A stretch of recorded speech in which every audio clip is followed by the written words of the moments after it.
mic up. Fucking Google Meets always turns my microphone down. Is like it like tries to auto adjust. But I know that it makes it so that I sound like way more quiet.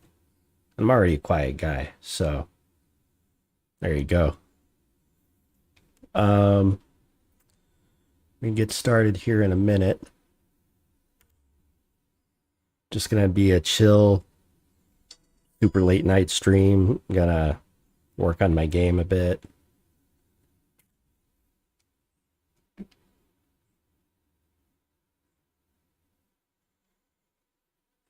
Gonna listen to some chill out music.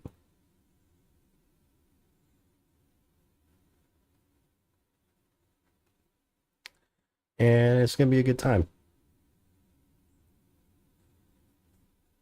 Just pulling up my dashboards here.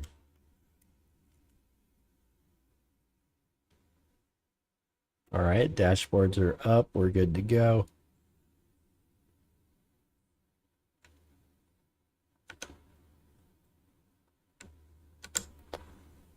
Start with some music.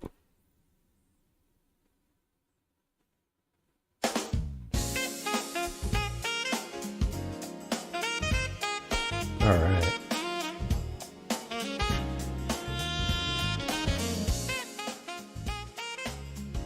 And turn it down a bit so that my voice can sit on top.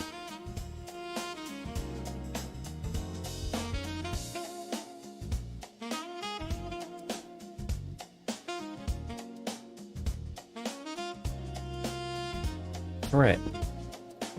Let's take a moment here. And just as a reminder, the game that I'm working on is actually the one right here. You can support development for only $1. It would be a really big encouragement to continue working on this thing if y'all actually like it and want to see it come to fruition. I know I do. So, we'll get started here in a moment. Enjoy some tunes in the meantime. Be right back.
Okay.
You're fucking inches now.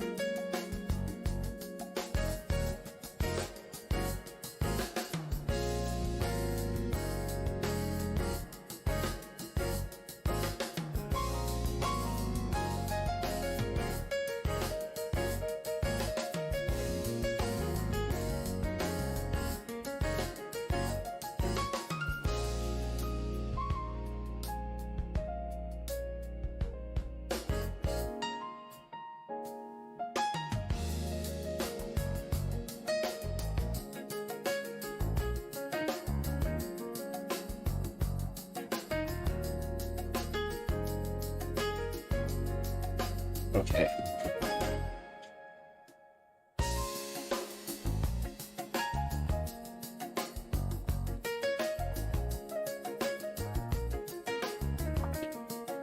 Let's fucking go.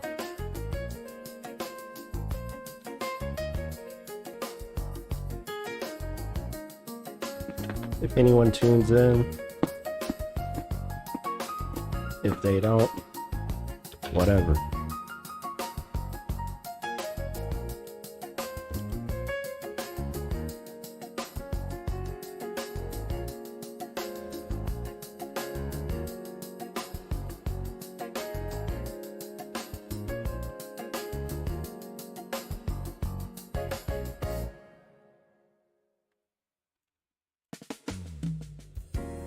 Alright, first off,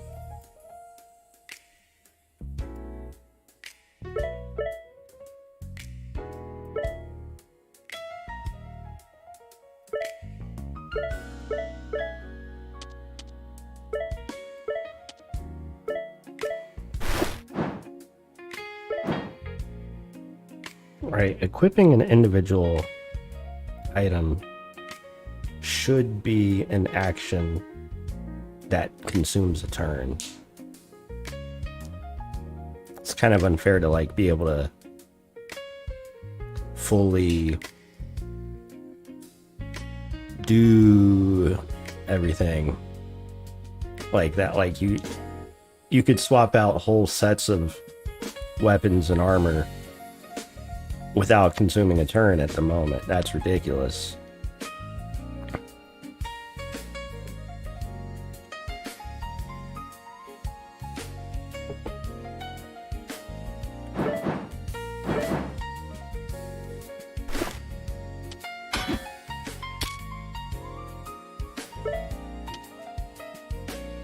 Man, I've been getting lucky one-shotting this guy with the knife.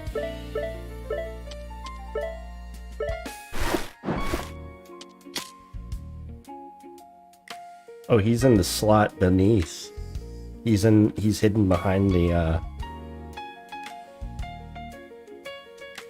behind the wall there.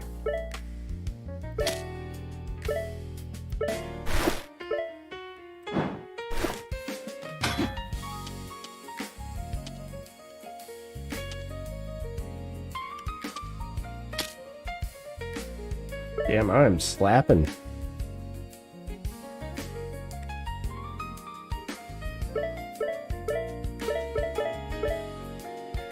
Nope.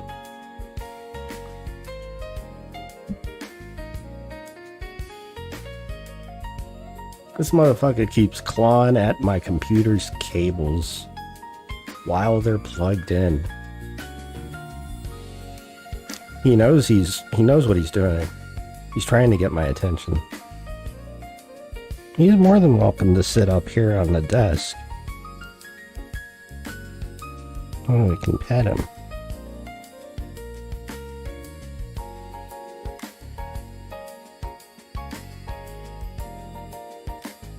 He's a good boy.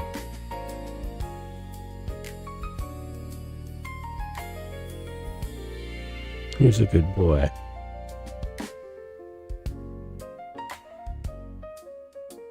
See, he likes to lay right here.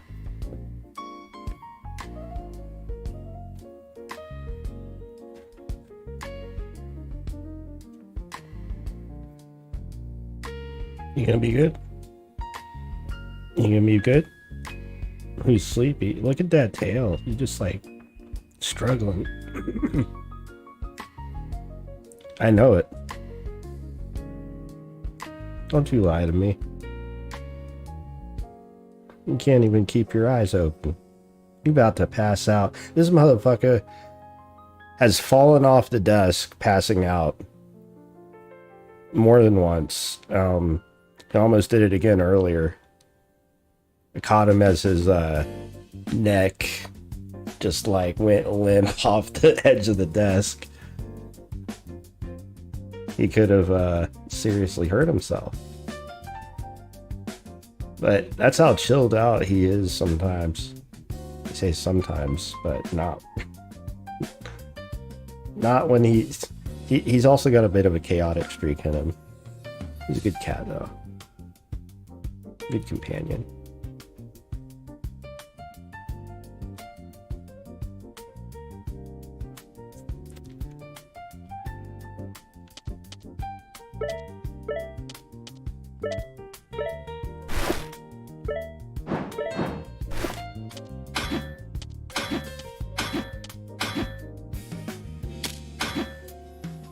Okay, that time I slapped him for 4, but the orc spawned with more than 4 HP, so he survived the attack.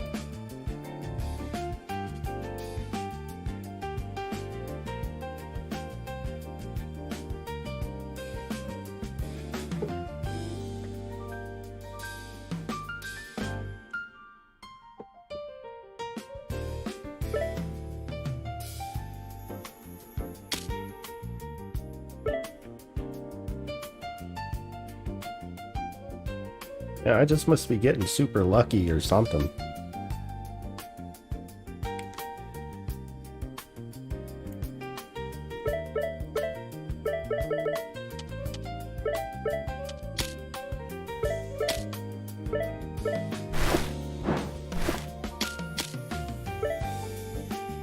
Okay. I was like really wondering about the random... Stop it.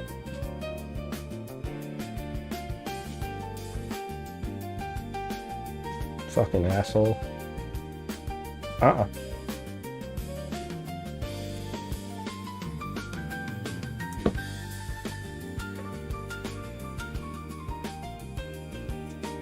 Fucking chill out, dude.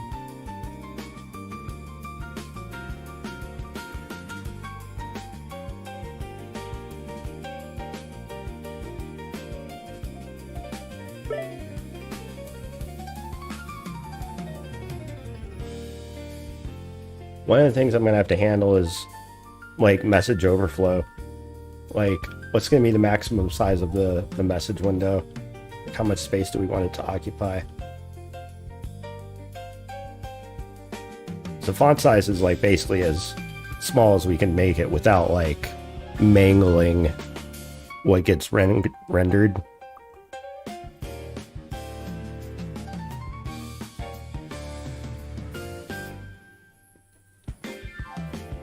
It is effectively a very small text. Because what we're doing is we're actually rendering the game to a much smaller texture than the window size. And then we stretch it.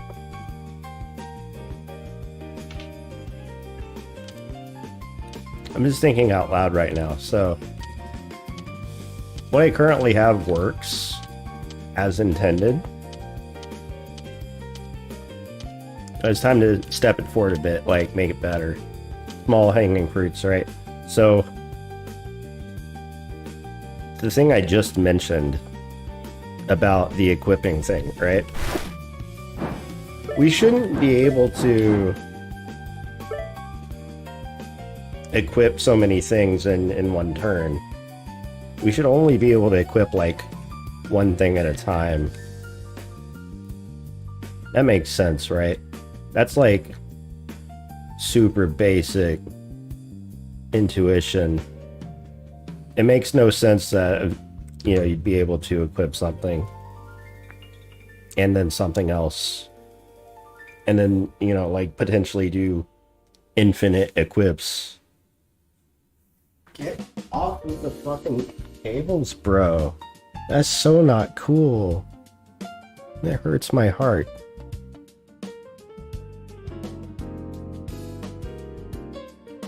Okay. Back to it.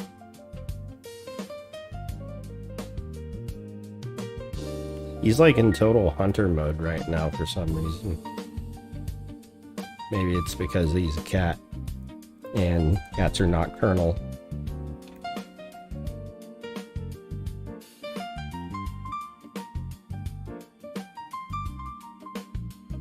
Okay, so I was talking about, we have this bug fix that we want to implement, right?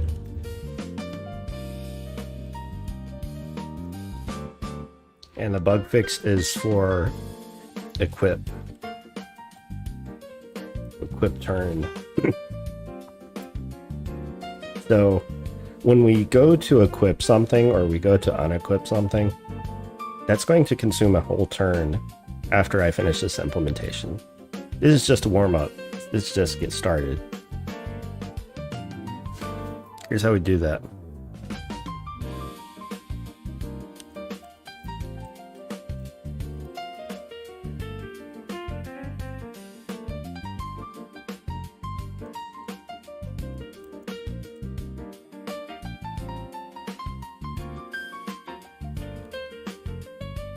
Let's take a look at handle input inventory.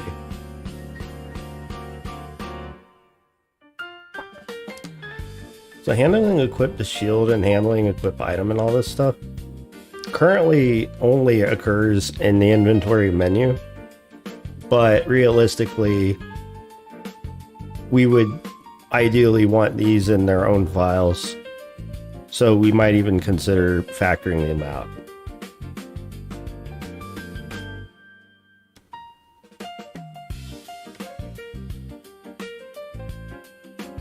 Just cruising through, seeing what we got currently. A lot of commented out code, previous functionality that I've not yet re-added. So this is just on the inventory, and at the moment nothing you do in the inventory actually consumes a turn.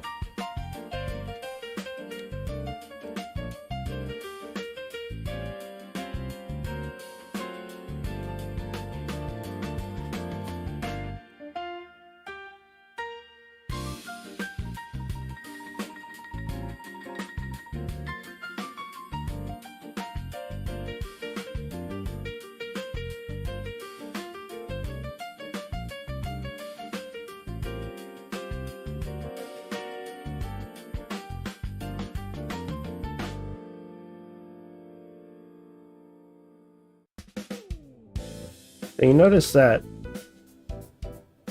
on, for instance, moving or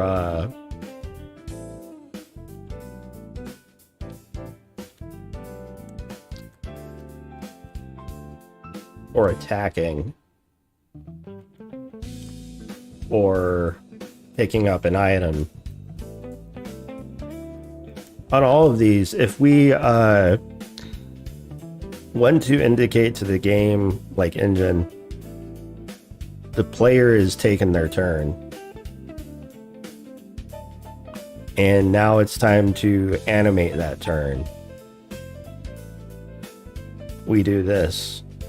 We set the flag on the game state from game state flag player input to game state flag player animation, or anim.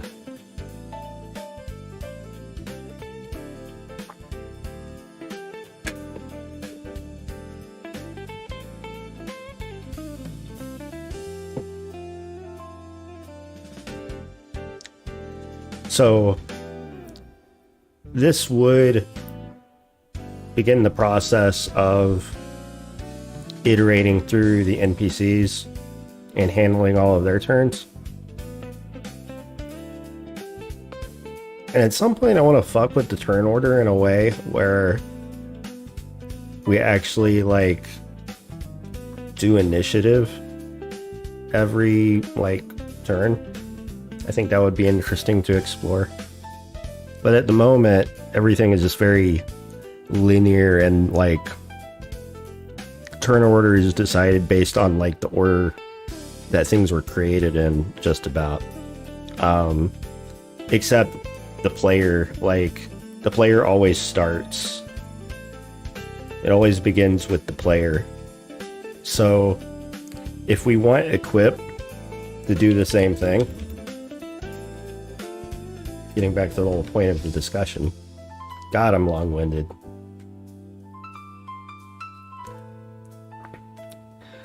So if we handle equip,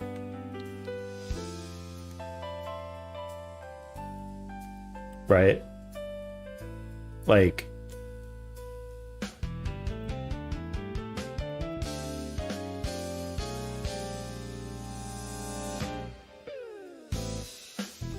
handle equip weapon actually handles both the equipping and the unequipping. So what we need to do is either right here or in handle equip itself. Actually, it's probably better we do it here, because handle equip might be used in a context where, and even then, handle equip's probably a bad name for this function.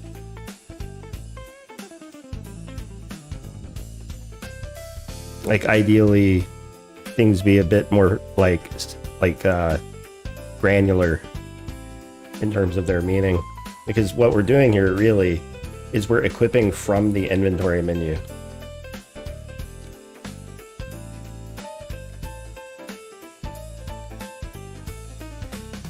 So instead of handle equip, I want to call this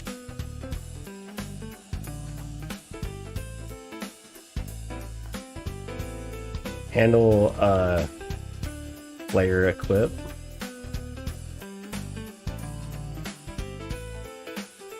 Or handle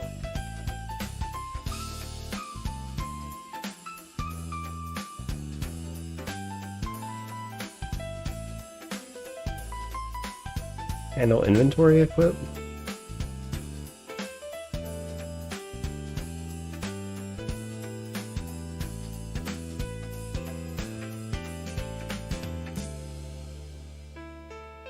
And then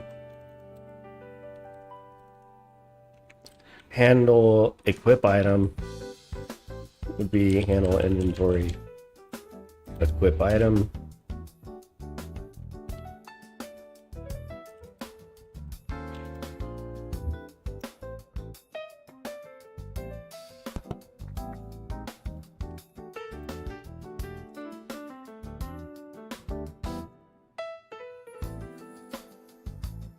This would be handle inventory equip shield, handle inventory equip that. Boom. Boom. Okay, that makes a bit more sense, right?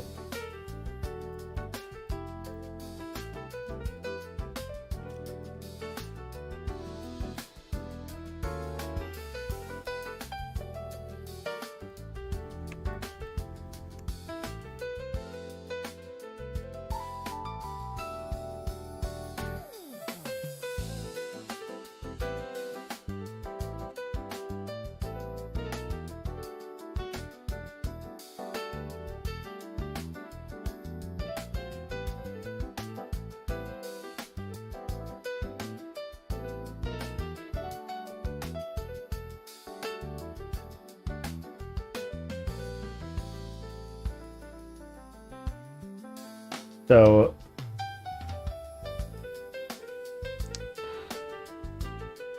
we only really want to do this if the equip is successful.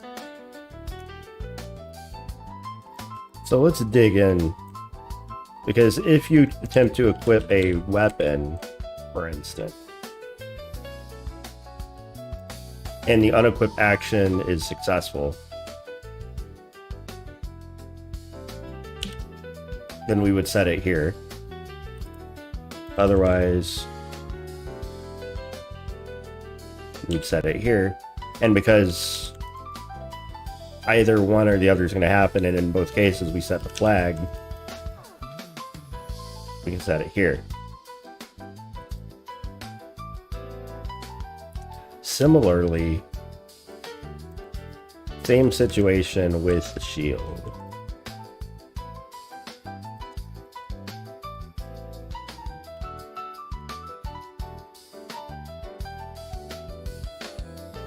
Been kind of obsessed with pots lately.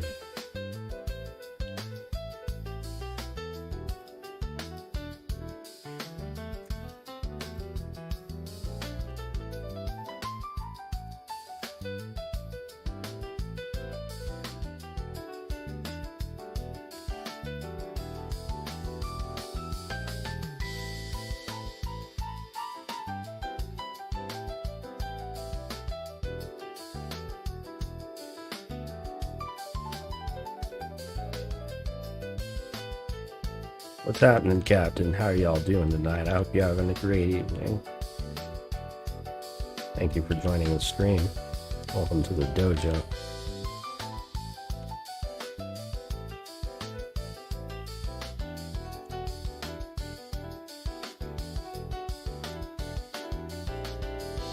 So that's old.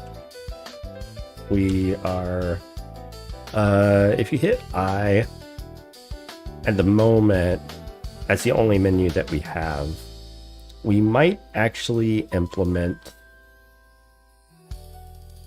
another menu just to have like the beginnings of like a settings menu.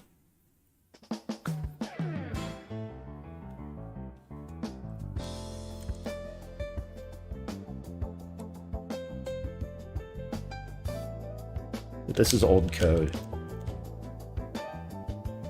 This is old code. We no longer need to sort the inventory.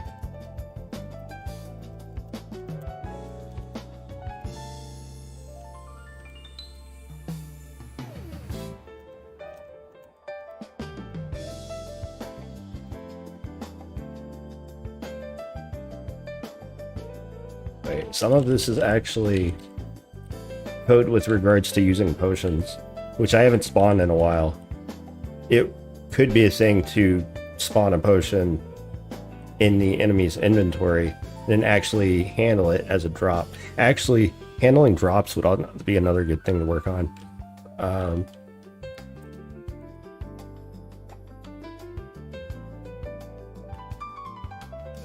So that's for drop item. And then this is for enter, like use item. So we're going to leave that in there. And I'll get to that stuff later.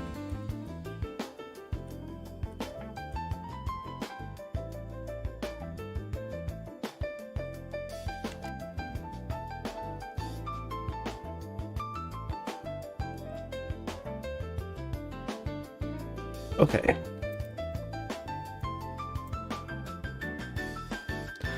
So we should be ready to test.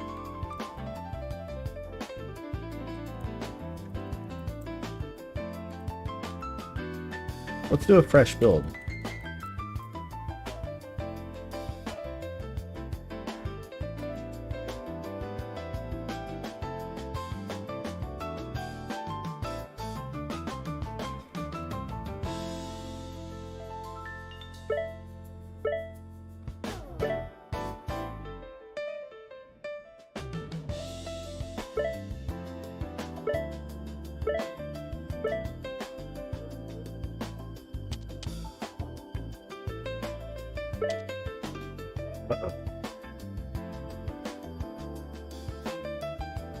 Now, there is a bit of a graphics glitch here, I think. So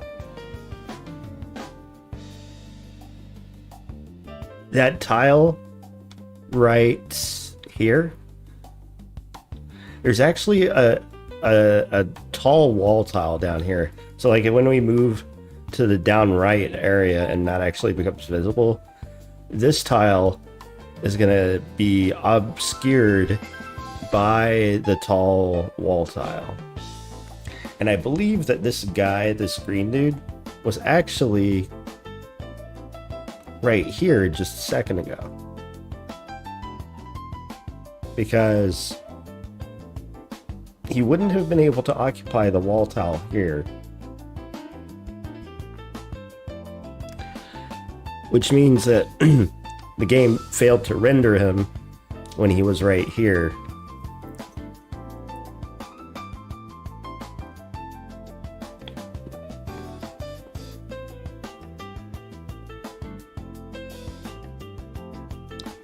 So that's a bug.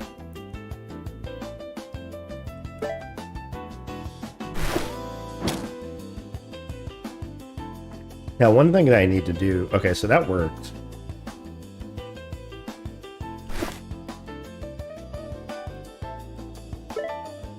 But there was a problem there. Well, small minor detail. So we want to close the inventory after that successful equip, right? So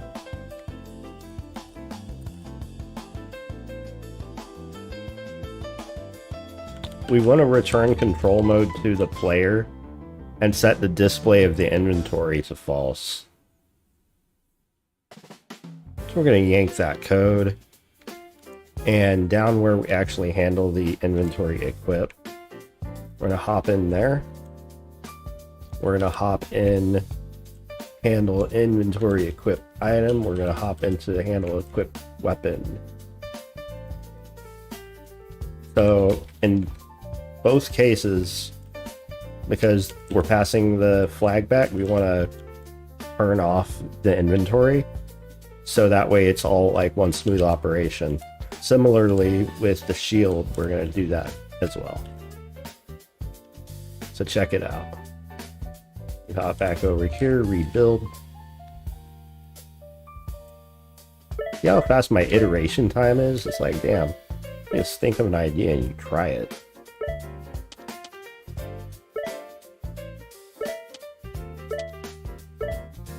Alright, so we're going to open the inventory. We're going to start by equipping the dagger. Alright, so that took up a turn. Now we're going to equip the shield. So that feels more authentic and honest. Like, of course it would take a turn to equip a weapon. Of course it would take a turn to equip a shield. Duh. What, you think you just get like infinite retries? So like, oh, whoops, I didn't mean to equip that thing. That's the whole point of cursed items, right? Like, as an example of this, in I don't remember if this kind of thing exists in NetHack, but in Sheeran, sometimes an item might be cursed, and if you equip it, you cannot unequip it until it gets uncursed. And we will have a similar mechanic.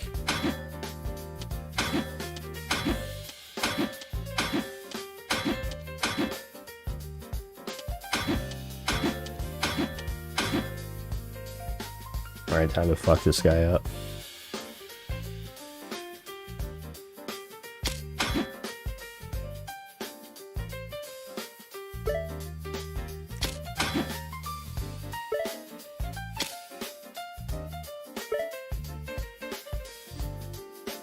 Sick.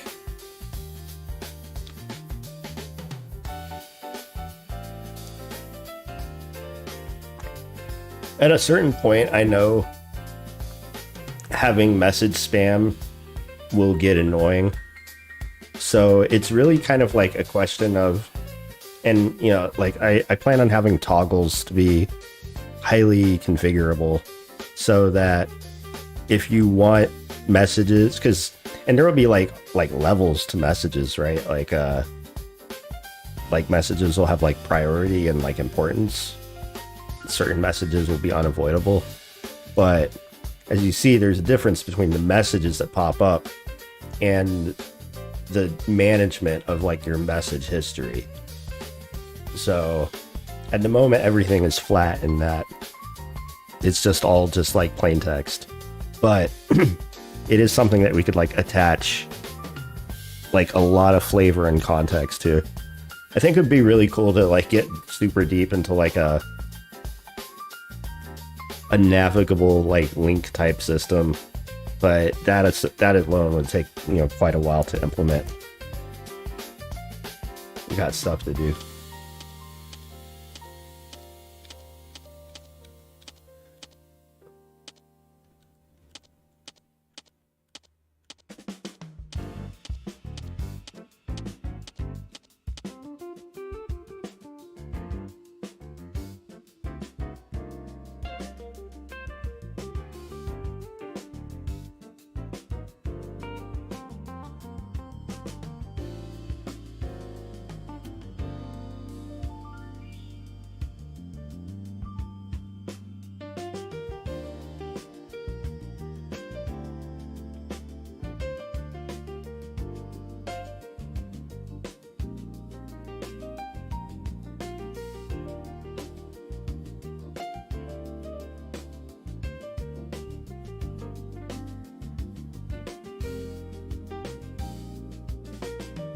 All right, let's work on something interesting.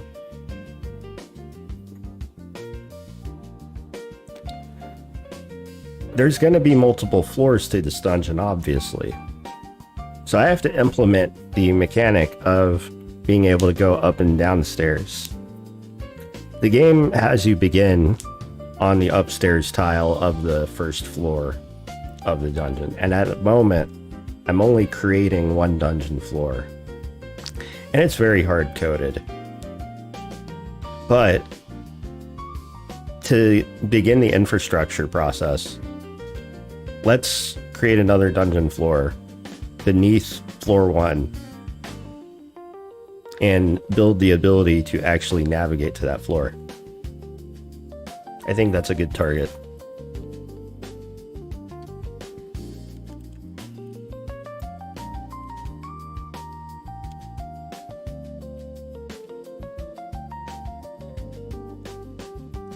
We're going to call this stairs nav.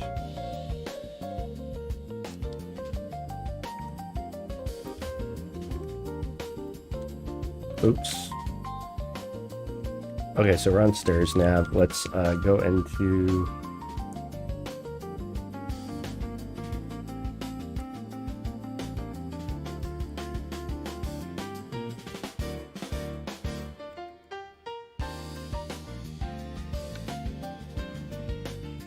Alright, so at the moment we're only creating one dungeon floor. It's a 24 by 24 area that I draw effectively the playing area in the center. The whole idea is that you want to have some buffer space on the outside for potentially modifications or a number of different things. I actually plan on having dungeons that like transform or transmute over time. I think that'd be really sick. I haven't like seen a whole lot of that yet.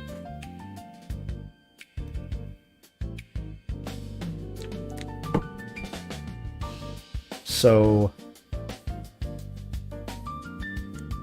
simple. Let's start by making 2 or 3.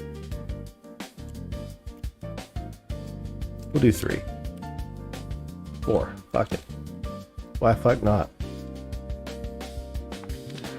So add floor is legit hard coded as fuck.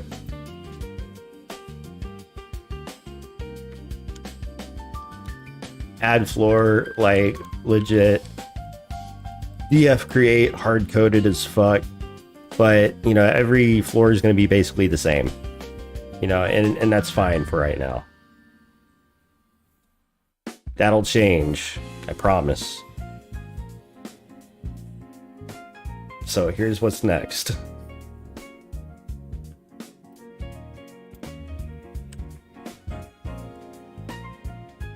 So we're creating 4 floors now, but we need like an ability to actually go between floors.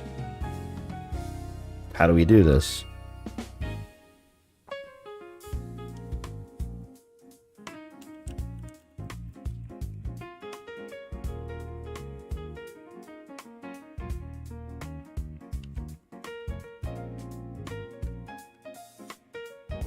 Let's take a look at handle input gameplay mode for player.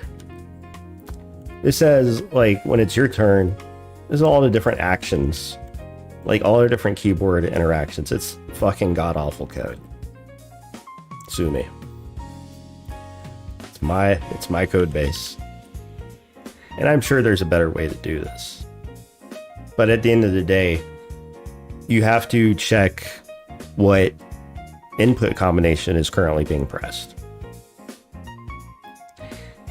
And in most cases, that's only going to be a single key.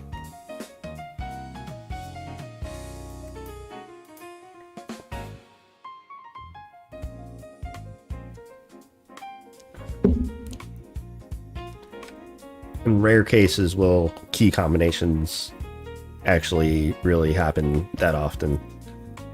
Maybe in special cases. But at the end of the day, and I haven't updated this code in a hot minute, so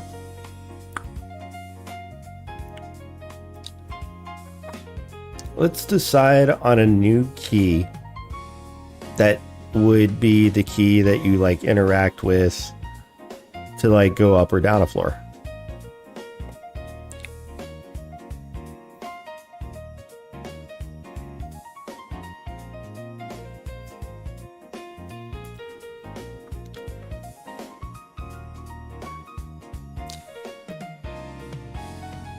Well, thank you for joining.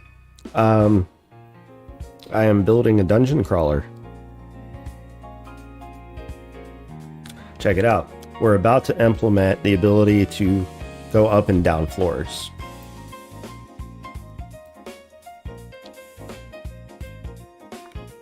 Let's build the game.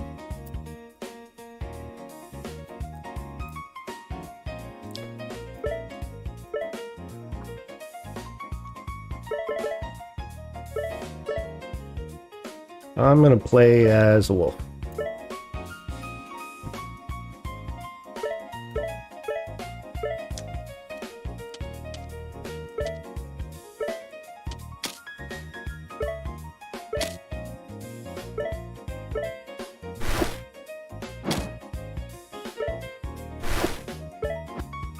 Uh-oh. Found a bug. Okay. I'm gonna have to remember that. Okay. Let's ignore that for right now. That's a significant bug. I'll just start by playing as human.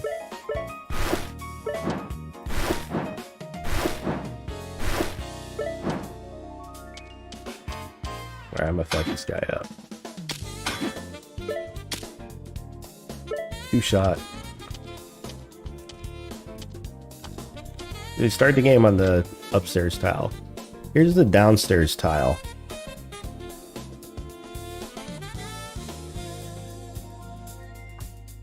I know there's really not much of a difference between the two. I'll get a better upstairs tile rolling pretty soon. But here's what happens, or here's what we want to happen. We want to step on this tile and then press a button or have some sort of context menu that we can access.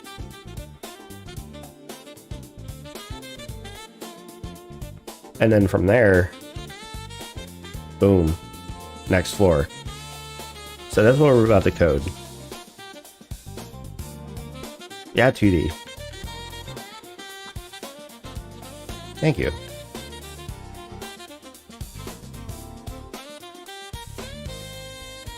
So what key? Because at the moment, apostrophe is attack. And / is pick up item.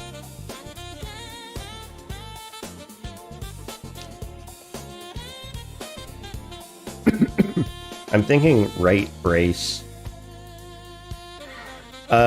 So let's see, key W E.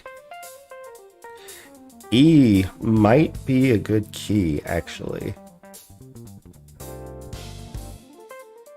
Let's consider E, right? Here's what we do. Else if input state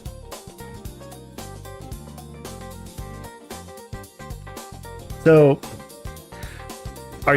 CS:GO is one of those games where like you move, like a lot of people use WASD to move, right?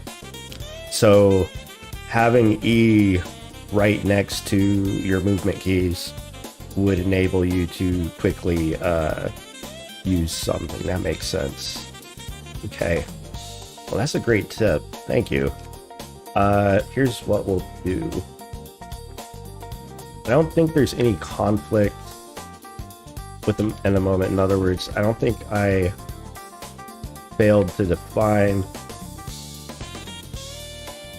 or I don't think I used E anywhere else.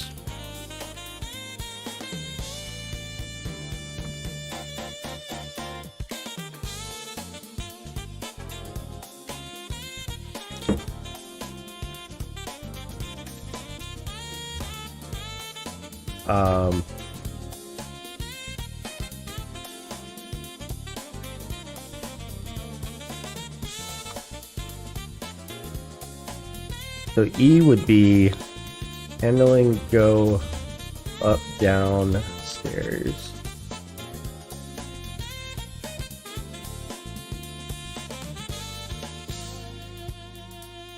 All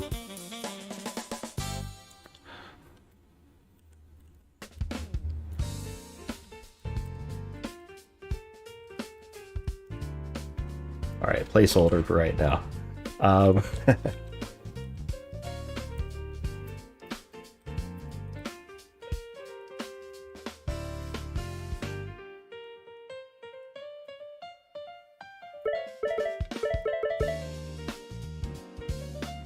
I wondered if I like multicolor lights.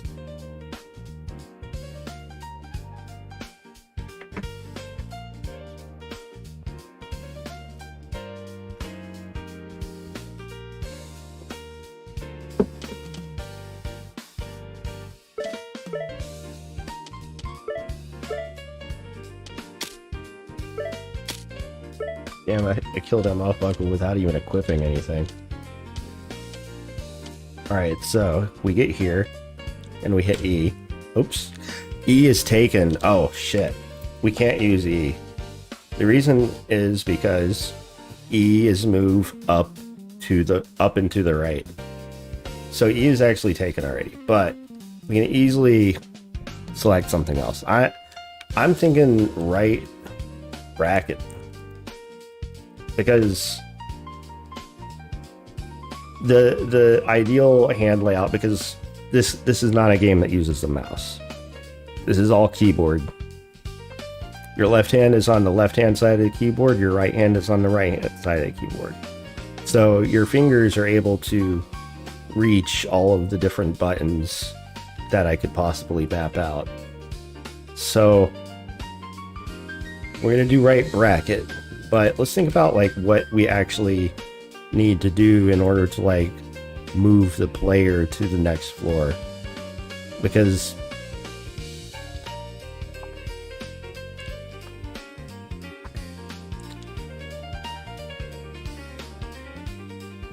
not only do we have to change the current floor that we're like drawing, but also we have to move the player's location to not only the next floor, but also we have to locate the location of like the corresponding upstairs.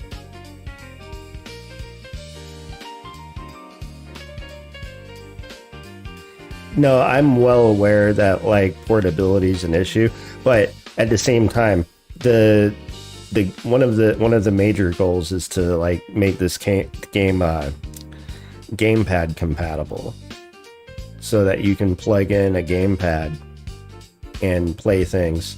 One of the ways that I intend to like make things a bit more portable is through the use of menus in the game. So we could actually build a menu system where a lot of the special actions like going up and down floors would be available to you. That could also be a thing, but yeah, there is no mouse in this universe, or in this game anyway.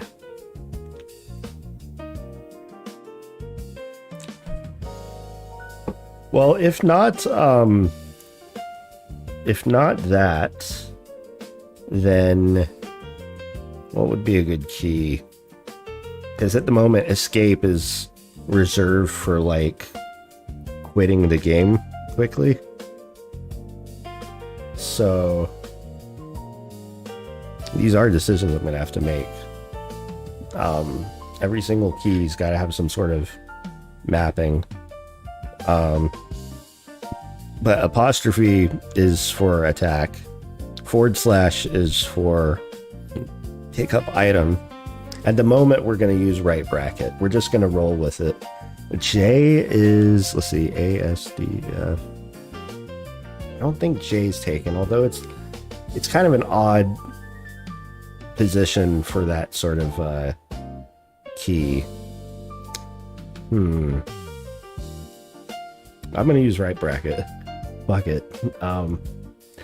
So here's what we need to think about, like, actually happens. Like,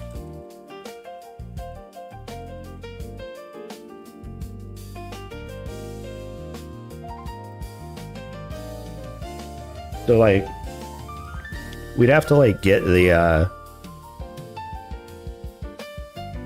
I mean, we're gonna end up having like a number of different things that happen. So this might actually be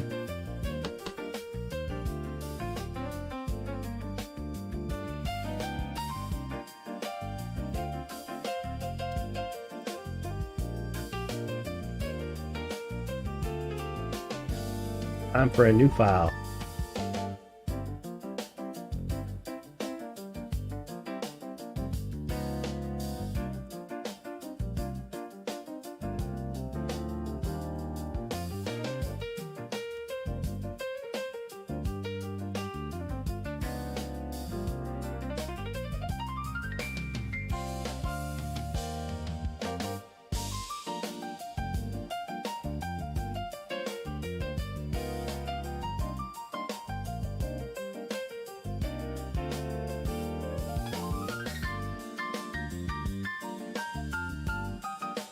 Actually, no, I don't want to call it handle stairs nav.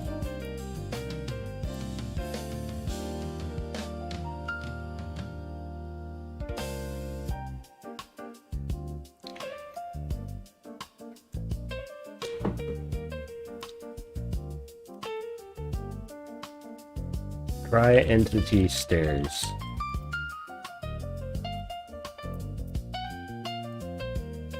Alright, so there's a liblogic try entity attack or try entity move that kind of has the pattern that we're kind of working with here.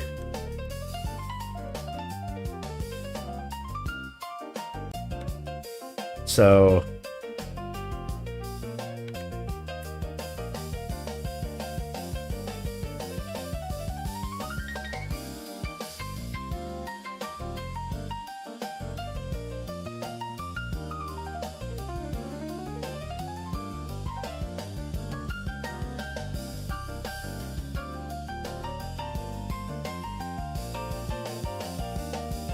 okay.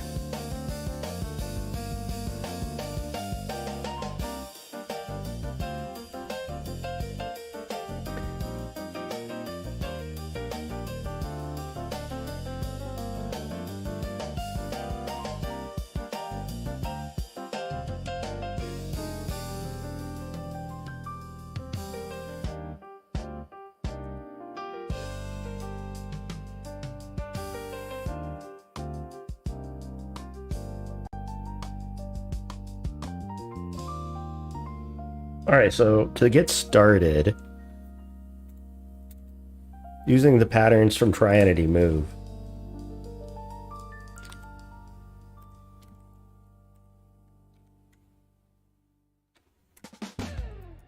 first things you always want to do is make sure the game state's not null.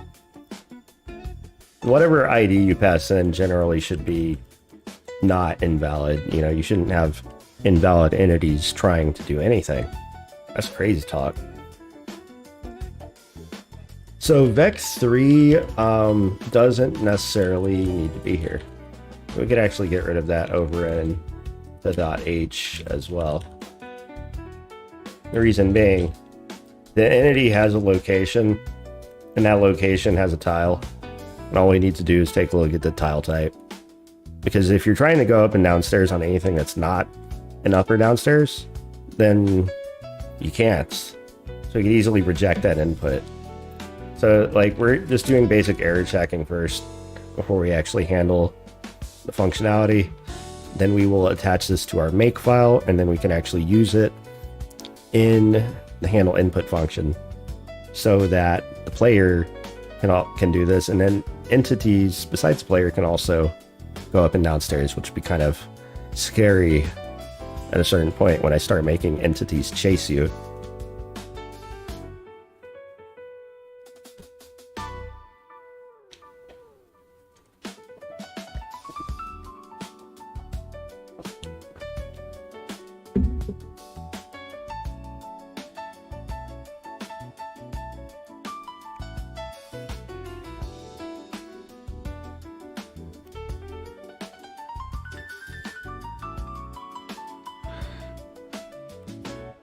So with the movement, we don't have to update the direction, but we do just in general want to set that, hey, we are actually updating this thing.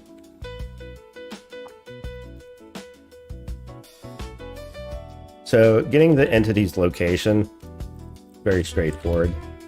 Tells us where its XY position is on the map.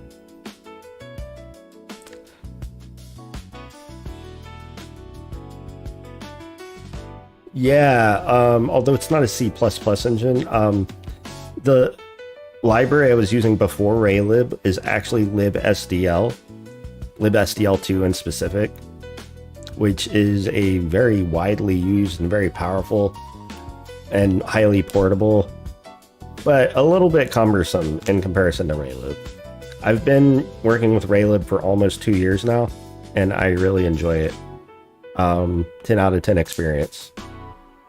One of the biggest prospects and upgrades Raylib brings isn't really necessarily in the 2D department, although the 2D is very easy to work with. The real meat and potatoes is in its 3D capability, because it makes working with 3D so much easier than libstl by far. I wish sometimes I was a bit more of a 3D programmer, and I definitely plan on doing experiments in the future. But that said,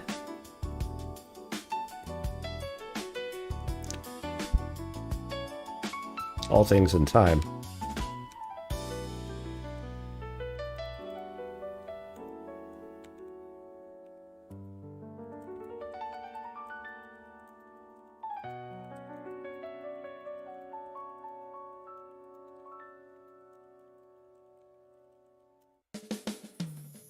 Okay, so getting the tile at this location.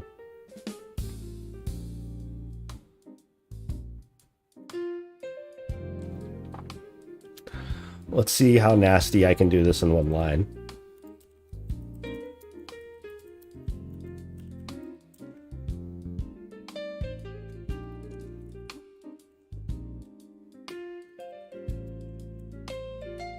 Actually, no.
There's also another one called libsfml.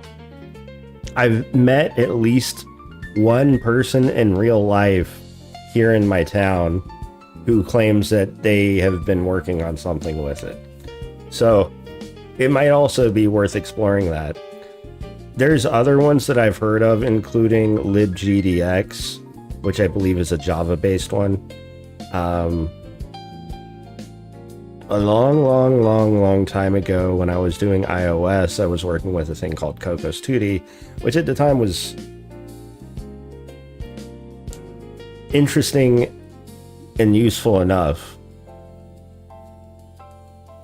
Isn't him enough for C++ development? I think so. I don't understand why you would need... I mean, shit. You could probably use NeoVim for like development for a lot of different things. Not just C++.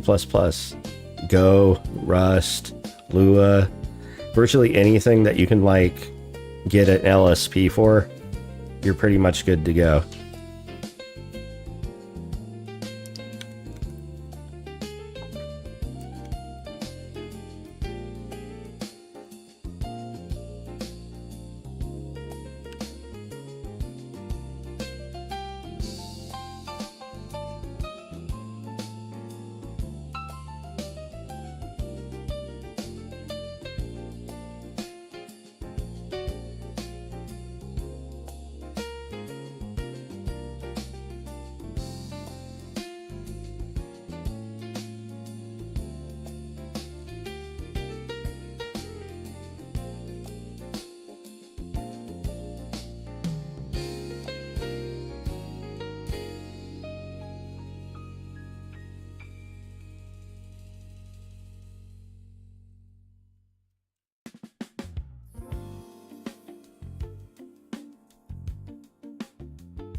Is on the loose. No, you better not mess with my computer. Get off of that thing, man. He like starts to put his weight on some of the plugs, and that's really not good.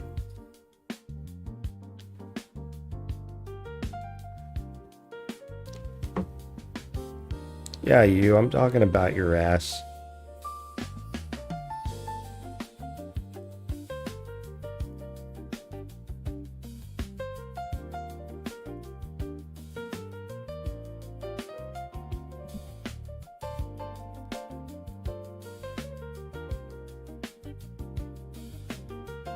All right, so case upstairs, case downstairs. But do we really want to use a switch? No.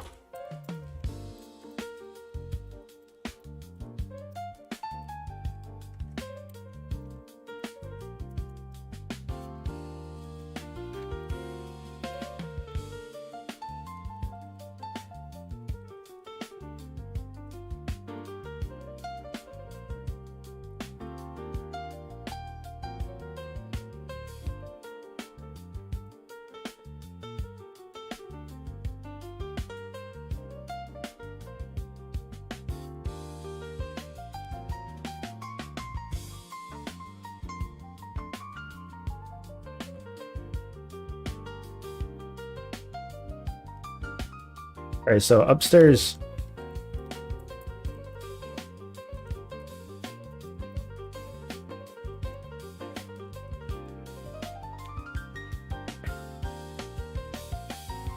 But we'll come back to that.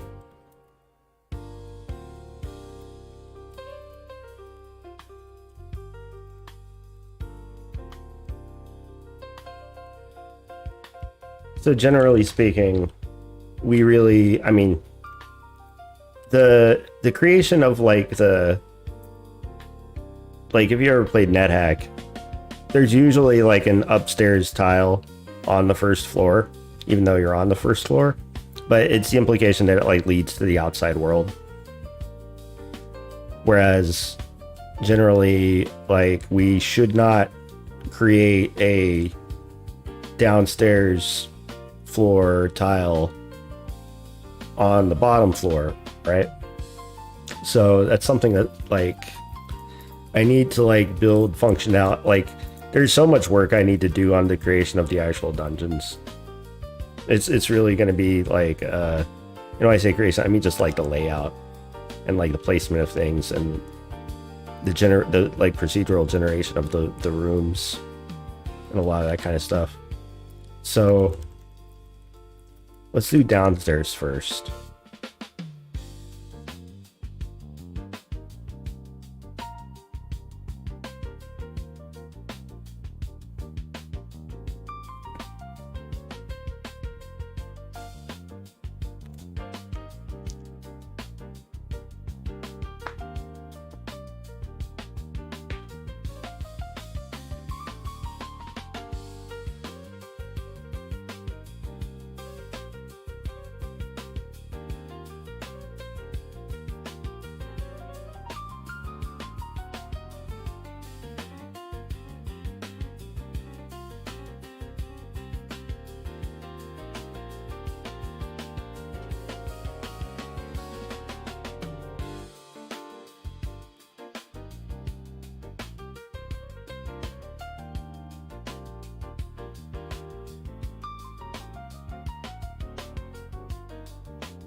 Hey, stop messing with my cables. Butthole. Hey.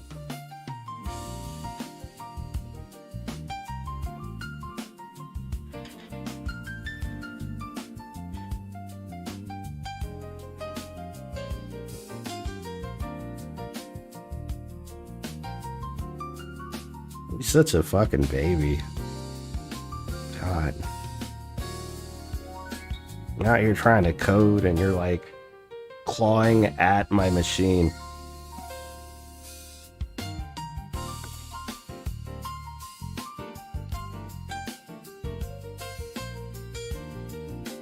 You good.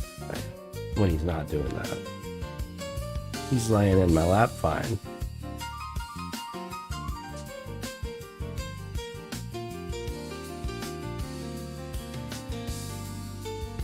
Current. Oops. Current floor. ++. So, on its own, I know this is gonna fuck stuff up, but we're gonna try it anyway. So to actually call this code, we have to wire it up.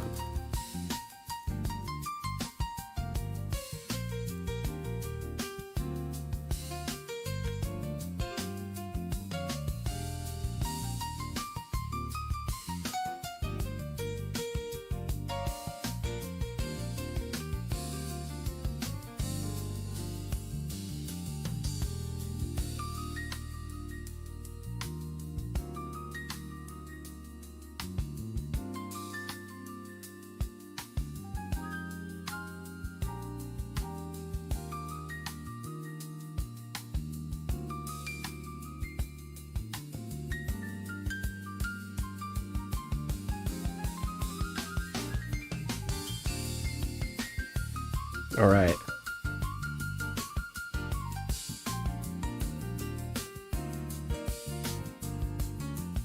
Now that we got that going.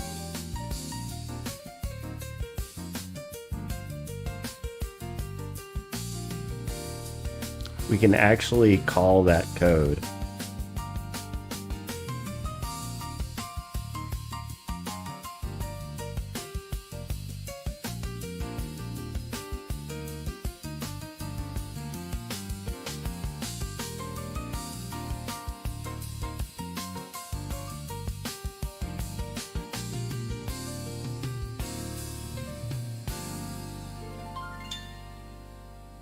Let's do a fresh build just because we created something new.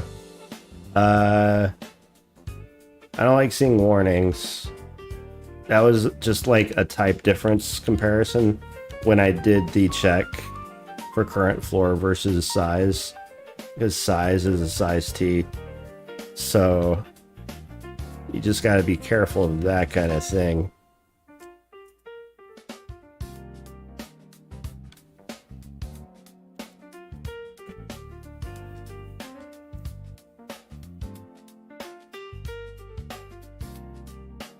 He's a good kitty.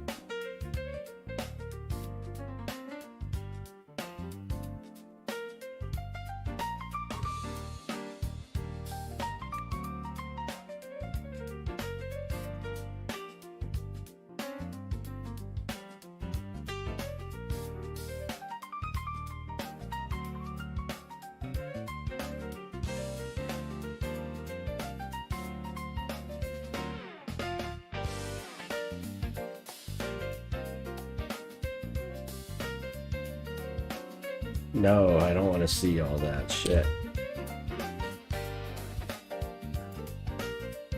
There we go.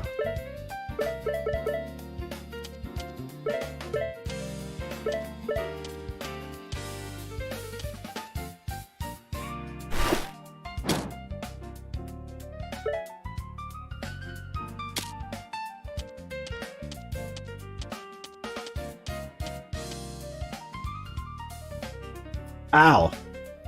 He just fucking bit me. But look, it actually got us to the next floor, right? But we're invisible. So that's a problem, right?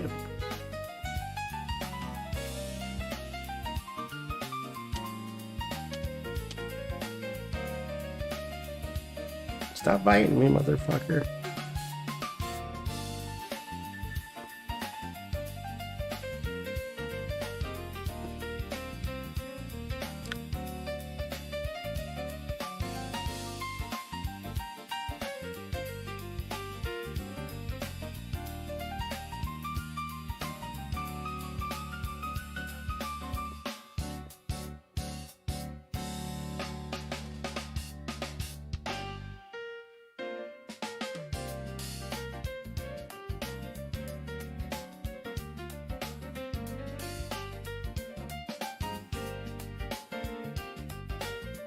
I anticipated that problem.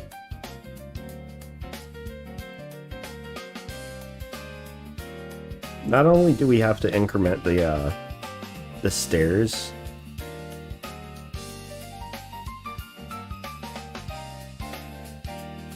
wait a second.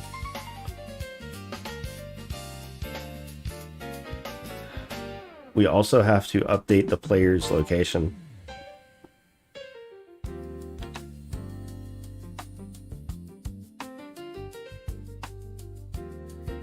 Player's location.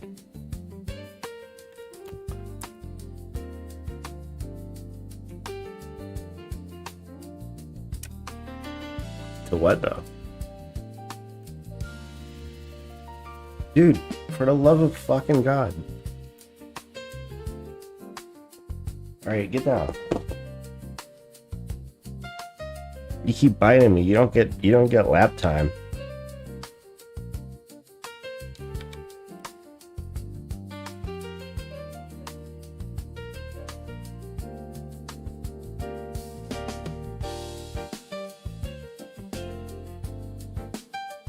Alright, so what are we setting the hero's new location too.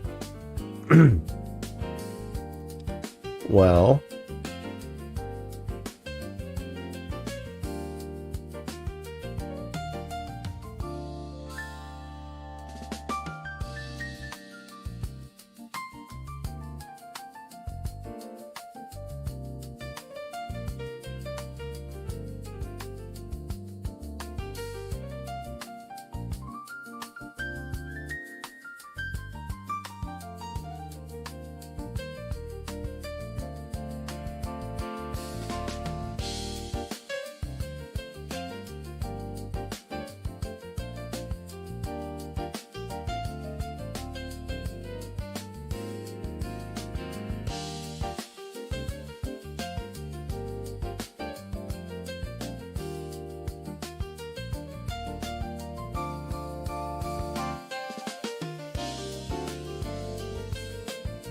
boom.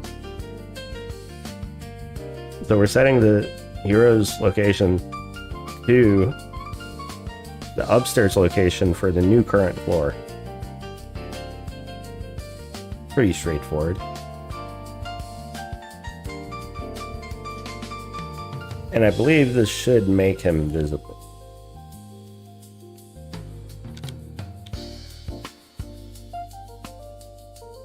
In addition to this, and at the moment, this is not going to actually trigger a state change. However,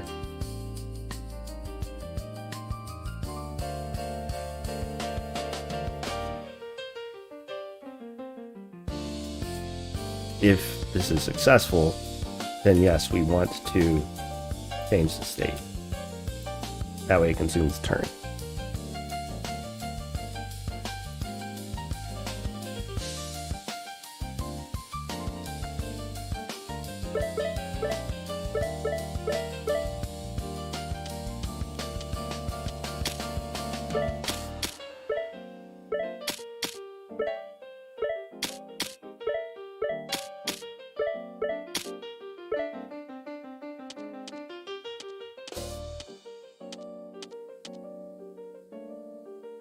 Son of a bitch.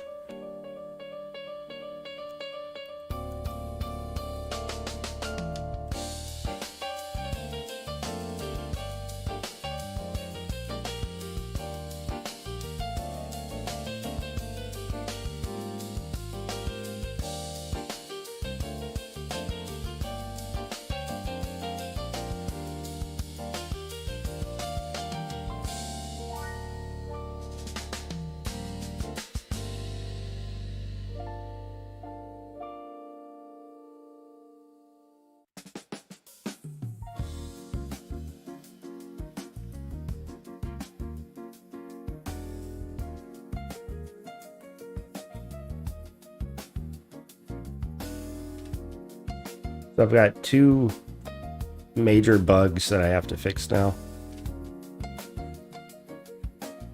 for going up and for going downstairs.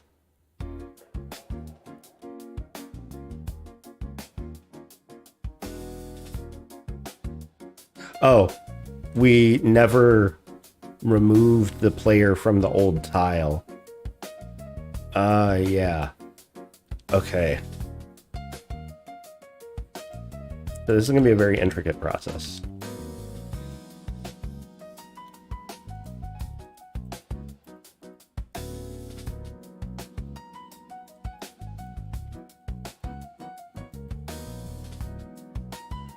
So we have the tile at that location.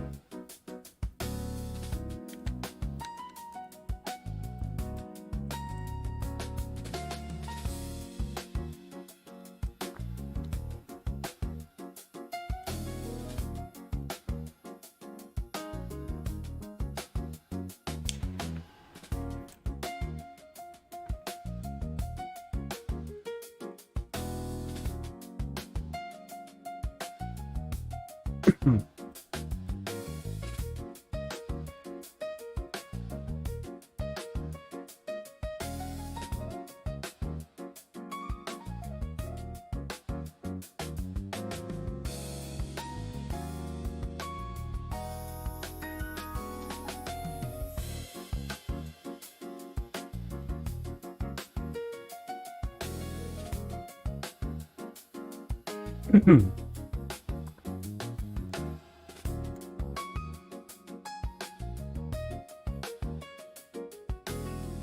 this up a bit.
Oh, it's a const.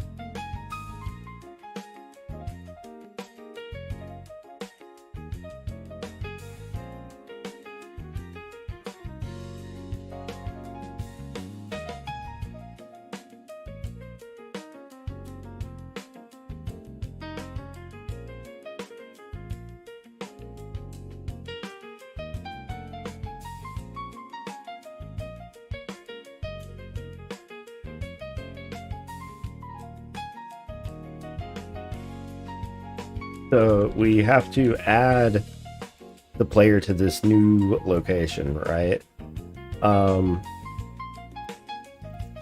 Be hyper lazy here.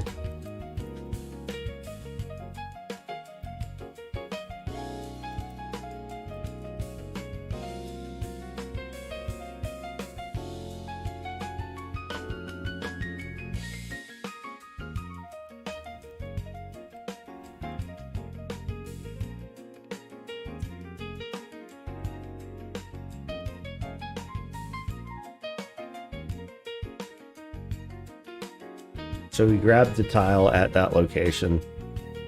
What happens next?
We add the player at that new tile location. Then we update the player's location to that new location as well. Because they're two separate concepts. So you have these two things that tell you where the player is on the screen. And it took me a while to realize that I needed both. So, because every map is just a grid of basically containers, you don't know which container contains the player without some sort of lookup. So in order to solve that problem, whenever we move any entity from one container, in other words a tile, into another one, we simultaneously have to update this reference called location that indicates exactly which container contains our entity.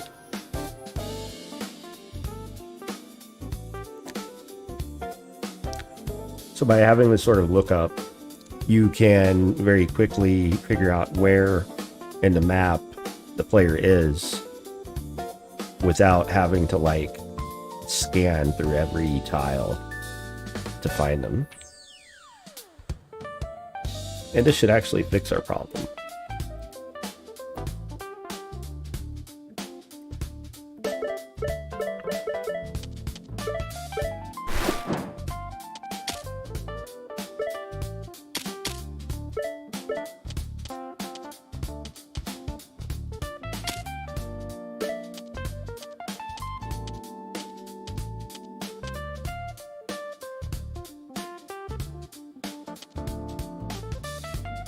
Did that consume a turn? It worked, but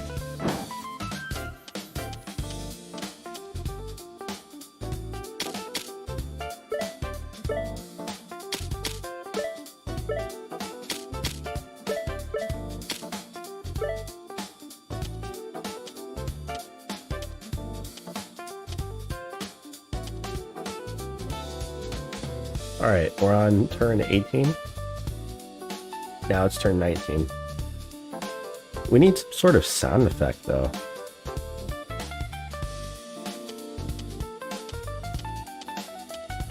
That worked. So we have the ability to go down.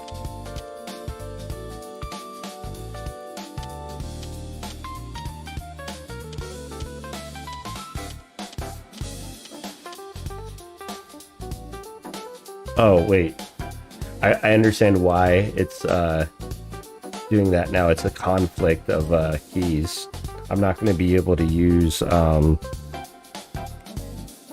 bracket like that. I'm going to have to select another key. We're going to select semicolon.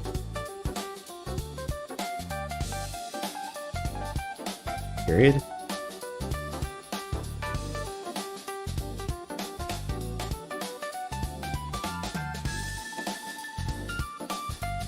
Right now.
Well, this works.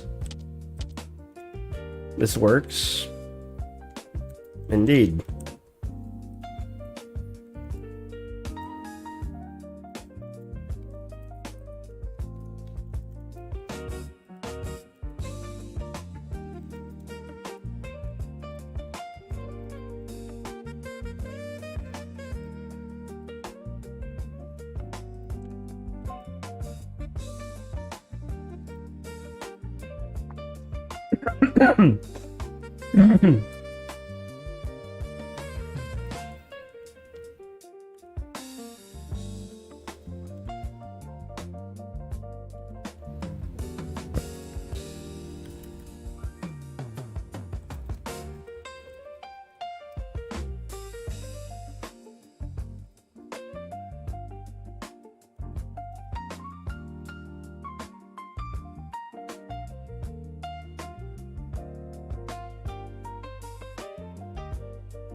I want to get rid of that warning.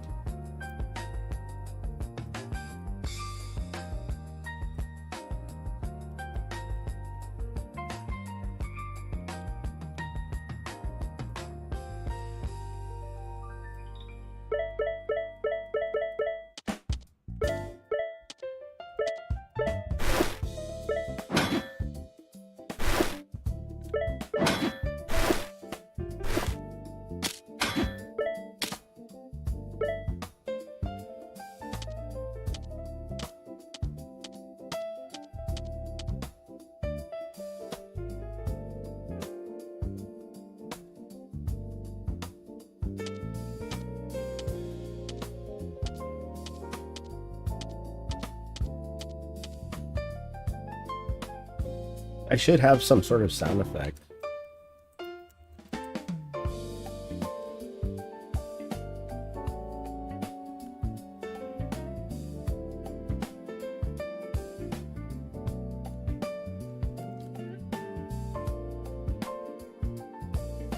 Could be a step stone.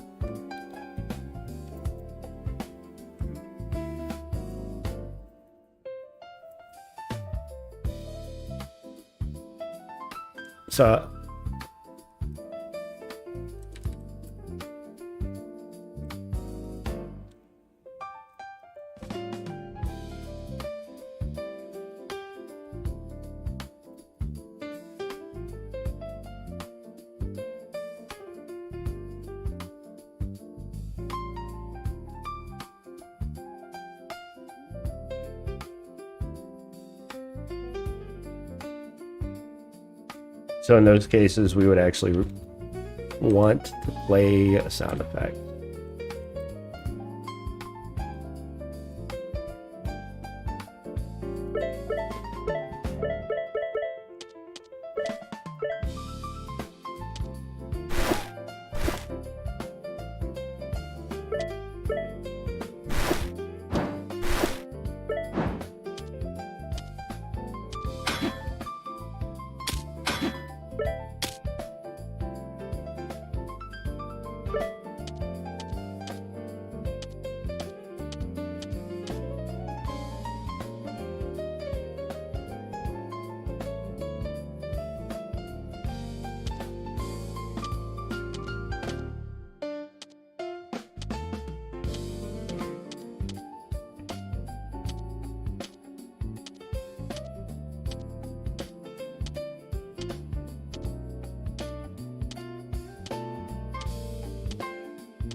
Yeah, I don't want to do too much in one commit. Starting to get overscoped here.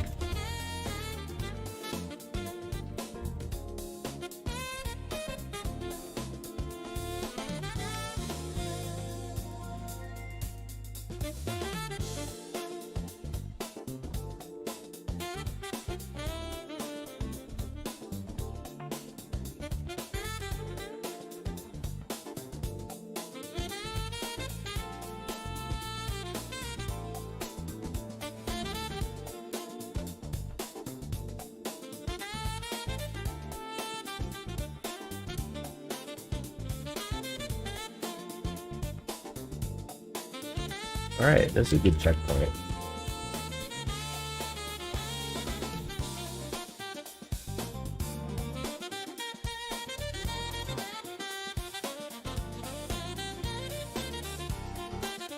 Wait, we gotta do one thing before we finish up here.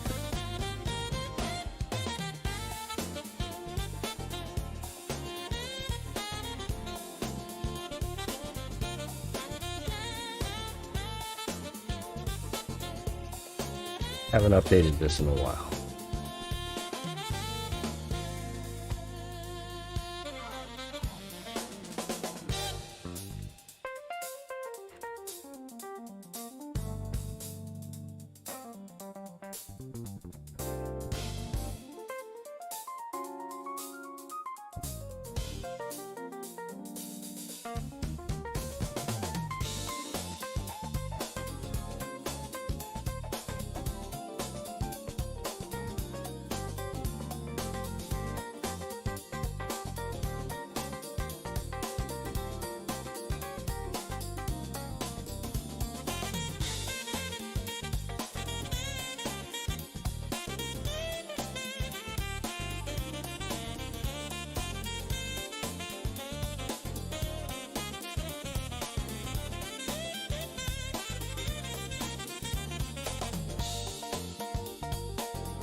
All right. Well, I'm going to call it a night, y'all. Thank you for joining. Hope everyone's having a great Thanksgiving weekend. Expect to see more dev coming forward. Now we got multi-floor dungeons cooking. There's a lot more space that we can put things in. It's gonna get crazy up in this bitch. Just you wait. It's a lot to do. But one day at a time, one stream at a time. Every chance that I get, I'm gonna grind on this thing.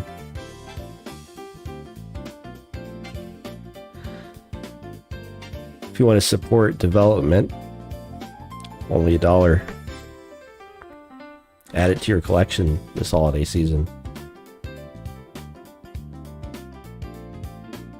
Make yourself an itch account. Go check out evildojo.itch.io and pay $1 to play every version of the game going forward. There's not much right now, but you can at least test everything that I have here. And you can also read the source code over at github.com/MikeDesu. Until next time, everyone, take it easy.